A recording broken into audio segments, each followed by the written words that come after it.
Hello and welcome to Daily Reflection with Aneel Aranha. Today is the 18th of November 2018. We're going to reflect on Mark 13:24 to 32. Jesus said, "But in those days after that suffering, the sun will be darkened, and the moon will not give its light, and the stars will be falling from heaven, and the powers in the heavens will be shaken. Then they will see the Son of Man coming in clouds with great power and glory.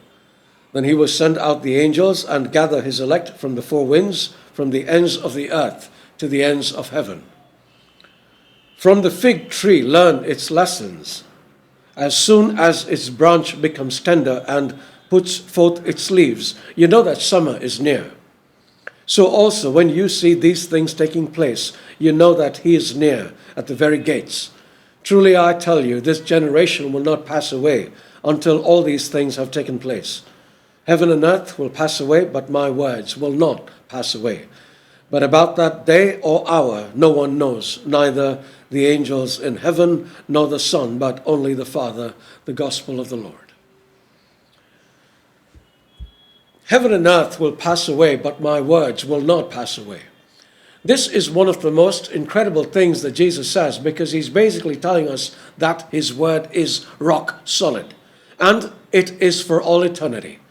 So we can believe all his assurances and rest peacefully. But what was that about heaven and earth passing away? Jesus says that it will pass away. What does that mean? Exactly what it says. The physical world will disappear and be no more. Although the souls of people will live on, either in a state of eternal happiness or eternal damnation, the universe as we know it will cease to exist, replaced by another universe. John writes of this in the book of Revelation. He says, "Then I saw a new heaven and a new earth, for the first heaven and the first earth had passed away." How will this happen? Jesus speaks about this in this passage we are reading now. He says, "The sun will be darkened, and the moon will not give its light, and the stars will be falling from heaven, and the powers in the heavens will be shaken. And then the heavens will disappear with a roar, the elements will be destroyed by fire, and the earth and everything done in it will be laid bare." That's 2 Peter 3:10. This was prophesied years ago by Isaiah, who said, I got this bookmarked, I have a lot of scripture here. "All the host of heaven shall rot away, and the skies roll up like a scroll. All their host shall wither like a leaf, withering on a wine, or fruit withering on a fig tree." At another time he said,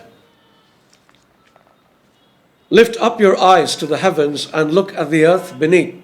For the heavens will vanish like smoke, the earth will wear out like a garment, and those who live on it will die like gnats. But my salvation will be forever, and my deliverance will never be ended." There is a lot of hope contained there, especially at the end of what Isaiah says, that no matter what happens, we can be confident in our salvation. Jesus is that salvation, and this should comfort us. At the same time, we should realize that everything material is going to disappear, so we should get our priorities right. As Jesus said, "Do not store up for yourselves treasures on earth, but store up for yourselves treasures in heaven." That, of course, is the new heaven. God bless you.